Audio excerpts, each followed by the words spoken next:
Hi, I'm Congressman Scott Perry. At the beginning of each legislative session week, I send out a brief update about the bills the House of Representatives likely will consider. The bills are as follows.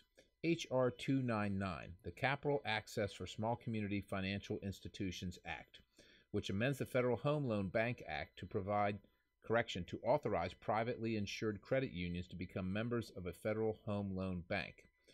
H.R. 1259, the Helping Expand Lending Practices in Rural Communities Act, which provides an appeals process for areas to be designated as rural.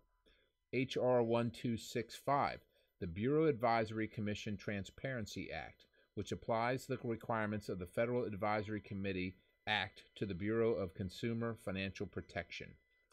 H.R. 601, the Eliminate Privacy Notice Confusion Act, which reduces confusion among consumers by clarifying that they will receive privacy notices after opening a new account with their financial institution's privacy policies change rather than an annual notice.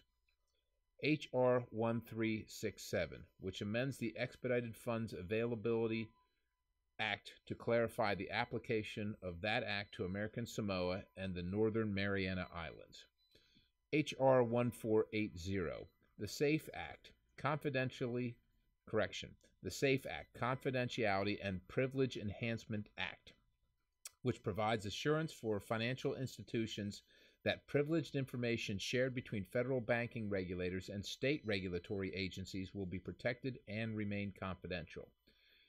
H.R. 1058, the Taxpayer Bill of Rights Act of 2015, which amends the Internal Revenue Code to clarify that a duty of the Commissioner of Internal Revenue is to ensure that Internal Revenue Service employees are familiar with an act in accord with certain taxpayer rights. H.R. 1152, the IRS Email Transparency Act, which prohibits officers and employees of the Internal Revenue Service from using personal email accounts to conduct official business.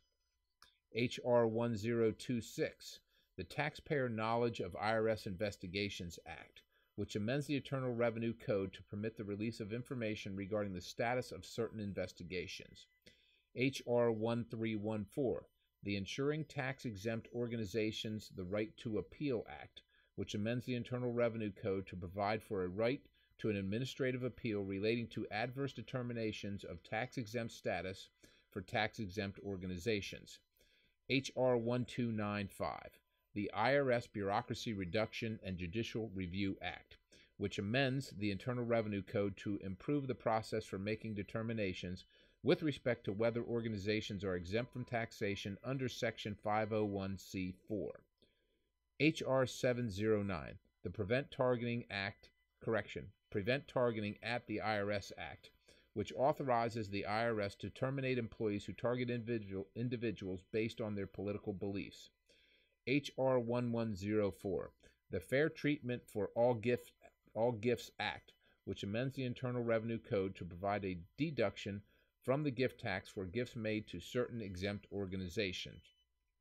H.R. 1562, the Contracting and Tax Accountability Act of 2015, which prohibits the award of contracts or grants to corporations or individuals that have seriously delinquent federal tax debt.